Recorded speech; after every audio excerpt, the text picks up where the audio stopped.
Welcome from New Orleans. I'm Dr. Leona Mercury, and I'm here to do your weekly reading. This is for my beautiful Scorpios. Hello, Scorpio. This is for December 8th to the 15th. I feel very subdued right now. I've been that way all day, to be honest with you. I've just been a little bit tired today, I guess. I had a big burst of energy over the weekend. I felt connected to a friend that recently passed, and all of a sudden I could hear them really clearly. You know, all of a sudden they were like, I could feel their energy, and I was so happy about it. Honestly, it was just remarkable. So I was definitely on a bit of a high that way. I've got Timothy Lance's Archeon deck here that I just finished shuffling up after Cancer's reading, and that's going to be used to clarify this reading for my beautiful Scorpios for the week of December 8th to 15th. Scorpio Sun, Moon, planetary placements, North and South nodes, as well as Ascendants.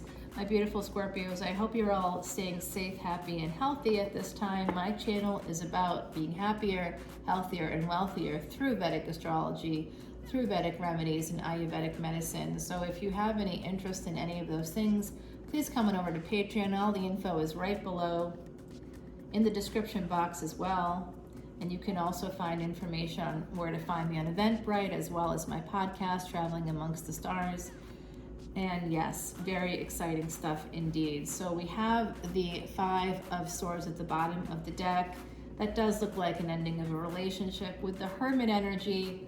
This is Virgo energy, and it's Mercury coming through. So I'm going to bring that up there nice and close for you, because we've got some reflection there from the window.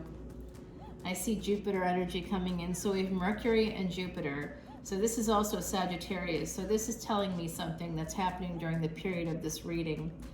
Mercury and Venus will be conjunct, and they'll be moving across what's called the Gadanta, or the threshold, between Scorpio and Sagittarius on basically December 16th to 17th, depending on your time zone. It's happening right in the middle of the month. And Mars, at the moment, during the course of this reading, is retrograde. That has been retrograde since October 30th and will be until January 2023. And I have more about that transit on Patreon, a whole video about it. In fact, I've got 2 videos about it, because right now Mars retrograde is debilitated in its Navamsa chart. Yes, the planets have their own charts. In fact, the eclipses that we've been having this year are part of a series of eclipses that have been happening. It's a 72 different eclipse cycle. There's 72 eclipses in this cycle, and we had some of them that are very important in that cycle, which is taking place over the course of multiple lifetimes for human beings. But it's very important, and we just had the solar eclipse and the lunar eclipse that we had this fall. The last ones of 2022 were just so very important. Scorpio, you are the 8th house. I see angels bringing in some change for you. I also see some love coming in, possibly a second marriage here coming in. I also see that angels have been helping you with health, as well as some debts. Some of you have some debts that there's angels on the other side. Could be relatives, could be, on the other side trying to help you out, spirit guides, whatever you feel connected to there. I see that there is some help coming in. I also see that someone is willing to fight for love. There could be a conflict in love. Conflict, I see. There's conflict within a family because of new love coming in. This energy of the Queen of Pentacles connected to Sagittarius, so you could be receiving some monies in December, right around the time that Venus and Mercury is communication, travel, technology, transportation, and it's connected to the 3rd and 6th houses. And Venus energy is connected to the 8th house, as well as the 7th and 2nd houses, so family and contracts, and life and death and inheritances and religion and psychology and sex and secret affairs, and all that stuff is connected to our beautiful Venus.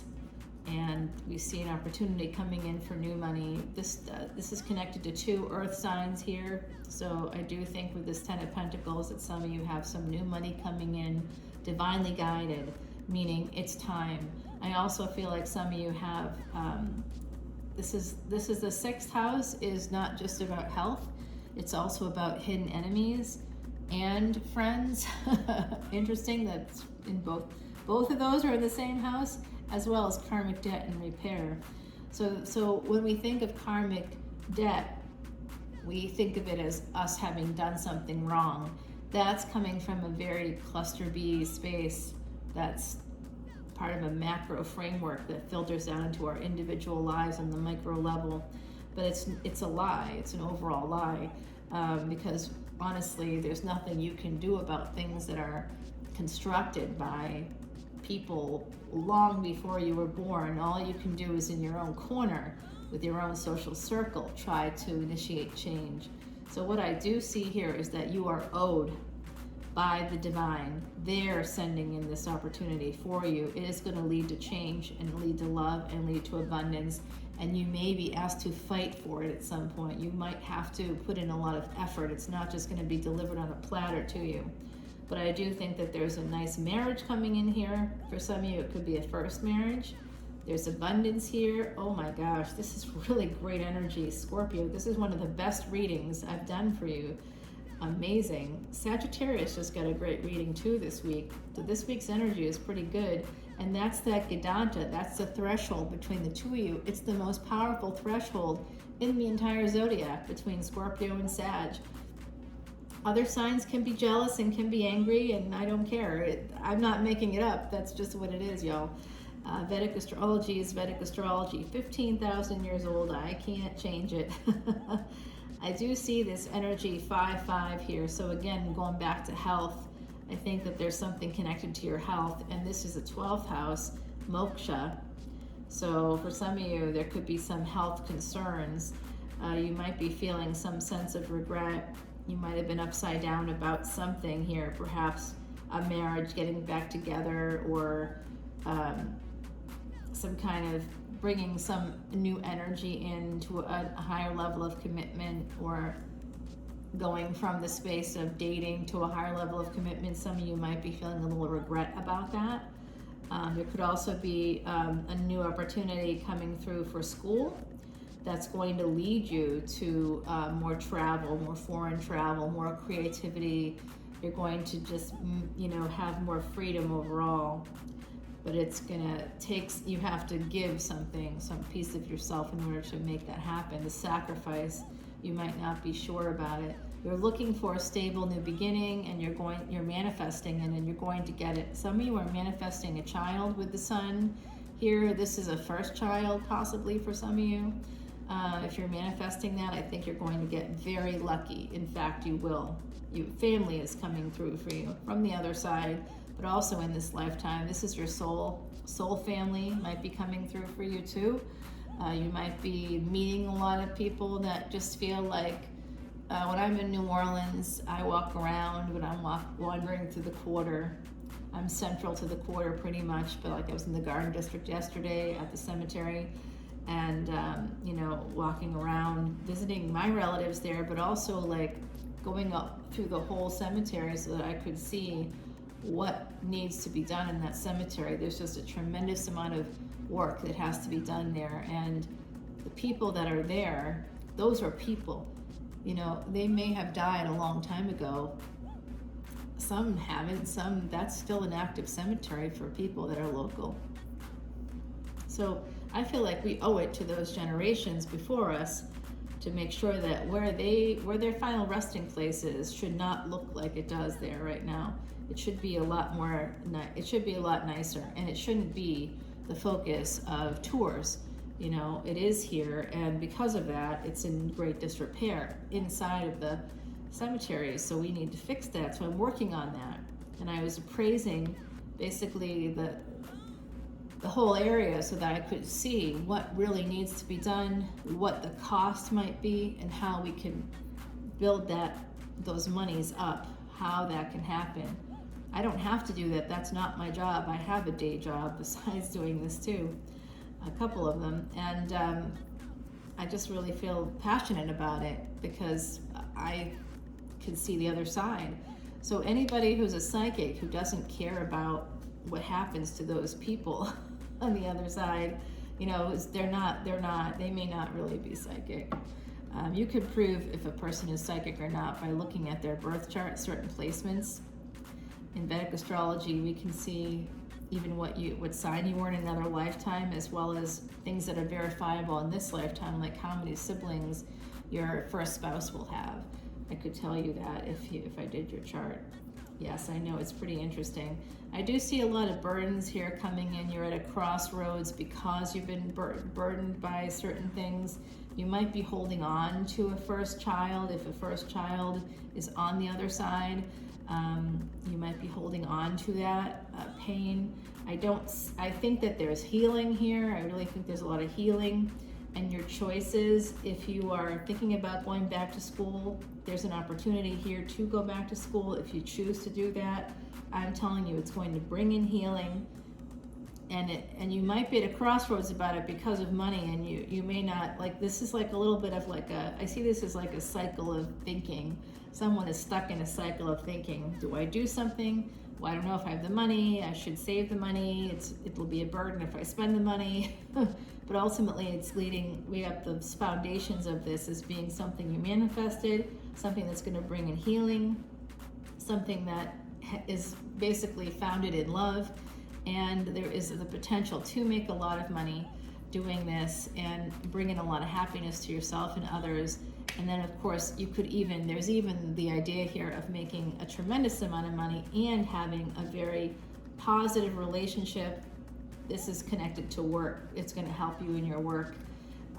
It's a burden. You're burdened by it mentally. But if that resonates for someone out there, I hope that message is very helpful to you. And look what else it's going to bring in.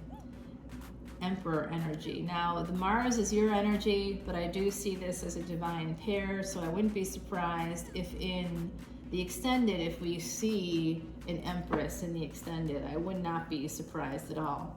So this is Scorpio energy. This is also Aries energy, because in Vedic astrology, Mars rules both the first and eighth house. Mars right now is retrograde and is debilitated in its Navamsa chart, the D9 chart.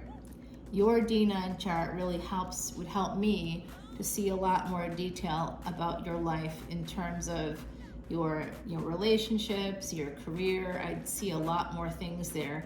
The D10 has a lot to do with your career as well. As a Vedic astrologer, I would also be looking at the D60. It's a 60 times magnification of your D1 chart, your Rashi chart, your birth chart. So I would be getting a lot of clarification on the D1 through the D12, whatever you've heard about on the internet.